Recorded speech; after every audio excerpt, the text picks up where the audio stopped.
Hi, today we're going to set up an IP camera.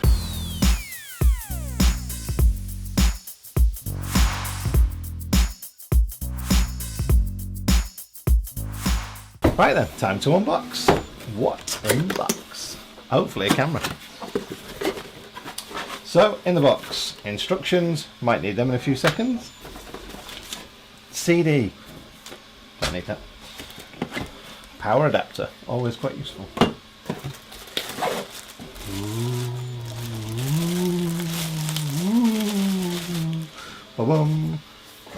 And that's pretty much the main device. It's very well built, feels good, no sharp edges, you can mount it, even comes with a mount. So if you want to put wall bracket or bracket somewhere to hang it from a ceiling, I've actually got it hung up from one of the camera angles that I look after my dog, and it's hung up, and when it's hung up it swings 360. But anyway, mount that way, or put in a box, put on a desk, put in a cupboard, whatever you want to do with it. Put it down, set it up and leave it. Okay, so as far as setup's concerned, my advice, and the way I've always done it, is put your network cable that goes to your switch and ultimately your router so you can get access to the internet, and to make sure it can get an IP address. Plug Cat5 cable in, plug the power in, and then wait a couple of seconds and the little fellow will come to life. Should we take the little cover off the lens? There you go.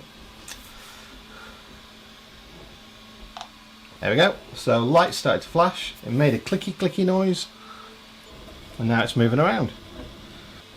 Whilst it's doing this, it'll be picking up an IP address.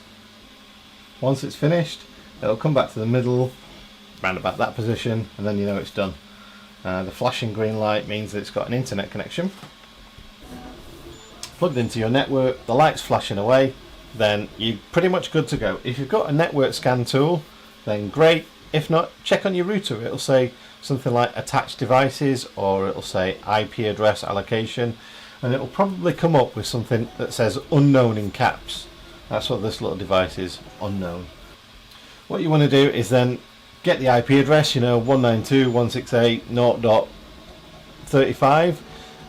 Its IP address is obviously what you want to look for. The port number is 7777. So you do http://192.168.0.35:7777. So easy, isn't it? Username admin.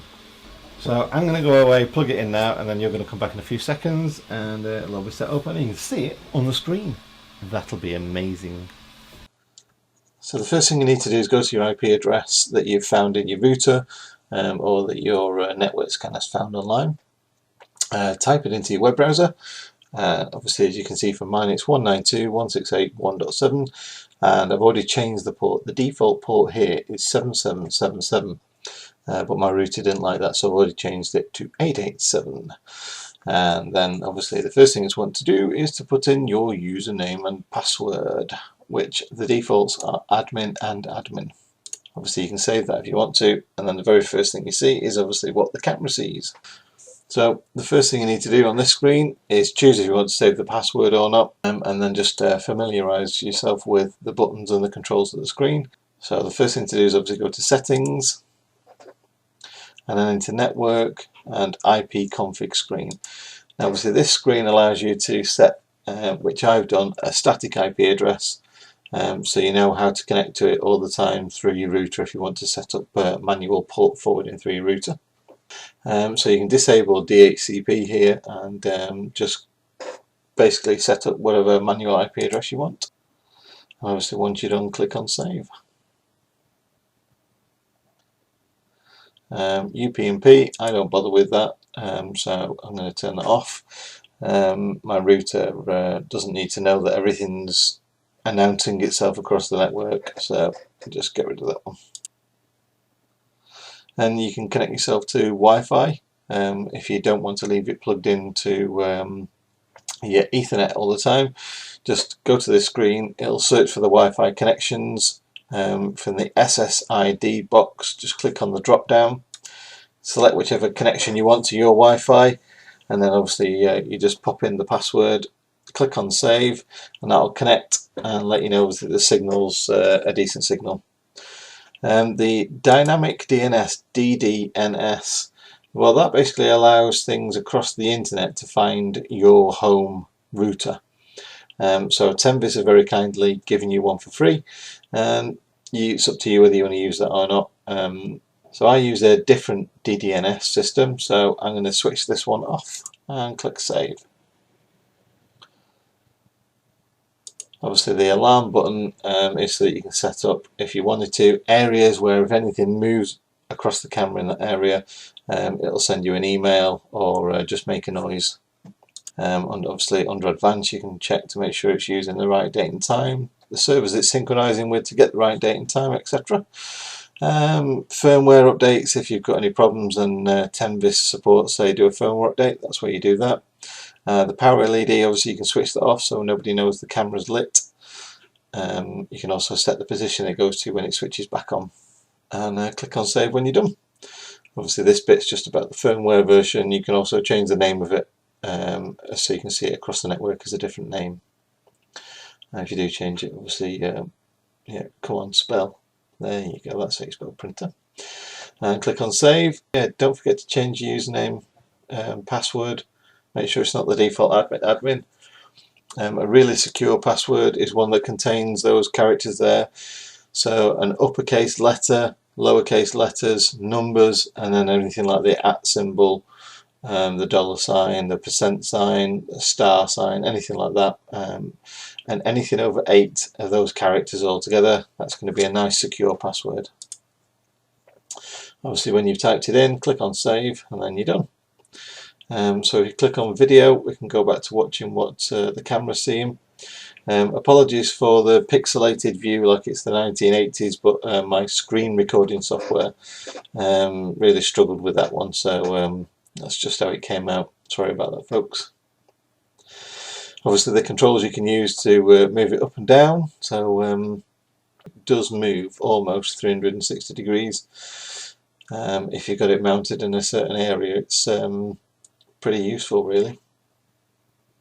Yep, you can change the frame rate if you want to watch it live and someone's moving around quicker, obviously increase the frame rate, but for normal use, especially if you, oh, I took a picture as well. It looks like someone's playing Tenvis across the picture. So yeah, frame rate across the internet 15 works best. Oh, and you can't listen to the audio unless you're using Internet Explorer, and nobody uses that one. But if you get the Tenvis app, you can actually listen to whatever the microphone's picking up on, and you can even speak back. Doesn't work great, but sounds alright. The infrared LEDs you can switch on and off, obviously to allow night vision, and you can also change the brightness and contrast as well, so that those Tetris buttons look great. Yeah, one day I might be able to afford to buy some amazingly expensive screen capturing software, but for now the free one works just fine. The orientation is if you have it on its normal flat surface, so if on a cupboard or a shelf or a window ledge, normal is the mode and then it works left, right, up, down, but obviously I've got it mounted upright on its bracket, so flip and mirror allows it to see the correct way around once it's been orientated that way. But it allows me to see if the printer's run out or if it's spewing out loads of rubbish. Now that's me setting it up and controlling it. Now back to the printer.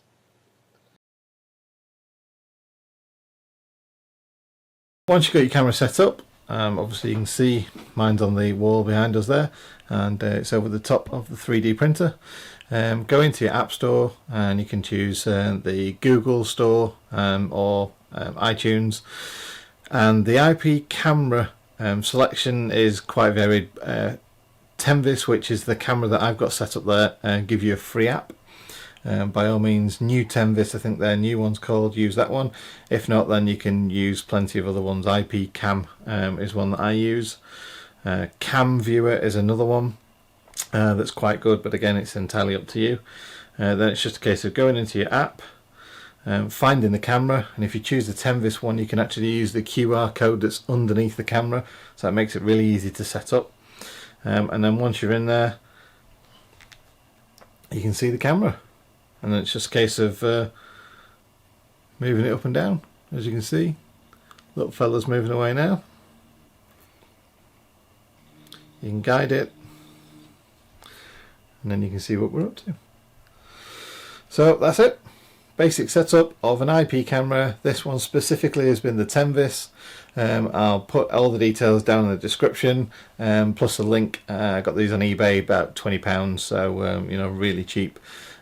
Just basic coverage. Like I say, mine is just to make sure that I can see the 3D printer, make sure I can see what it's doing, see if the print spool needs to be changed or if it's spewed out a load of rubbish and I need to save myself some money and cancel the print job.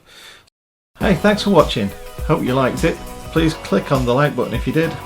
Please also click on the subscribe button, and then you'll get to find out lots more of what I get up to and the different videos that are on my channel. Every time I put on there, you'll get an email to say, hey, Gadget John's putting a new video, come watch it now. So take care, I'll see you soon. Bye bye.